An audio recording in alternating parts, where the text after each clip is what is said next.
Hello. उष्णता खूप वाढलेली आहे, ऊन खूप वाढलेलं आहे प्रमाणाच्या बाहेर, आणि दरवर्षी उन्हाळा वाढतो.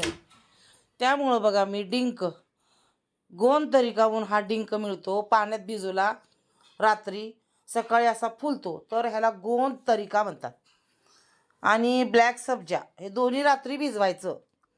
याच्यामध्ये तुम्ही ज्युसेस टाकू शकता, मँगोचा ज्यूस टाकू शकता, दूध टाकू शकता, किंवा पुदिना, लिंबू, सेंदे व मीठ असं टाकू शकता. पण हे दोन्ही, आणि त्याच्यानंतर बर्फ टाकला आपण.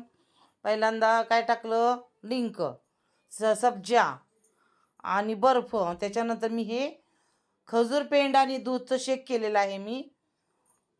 दूध आणि खजूर पेंड पौष्टिक आहे खूप.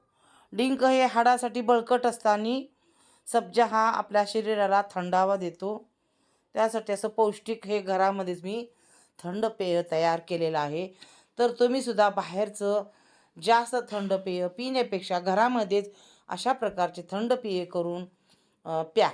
म्हणजे कसं आपल्याला शरीराला चांगलं, आजार येत नाही, काय नाही. बाहेरचं तुम्ही थंड पिता आणि परत दवाखान्याला जावा, त्रास होतो, कलर असतं त्याच्यामध्ये. एवढं सांगण्याचा उद्देश आहे माझा. तर खूप मस्त असा हा ज्यूस झालेला आहे. वरून मी आणखीन थोडा सब्जा घातलेला आहे, छोटा चमचा आहे. तुम्ही ते 2-2 चमचे जरी टाकले तरी चालतं त्याच्यामध्ये. आणि बर्फ असल्यामुळं ते पण घरीच तयार केला आपण बर्फ.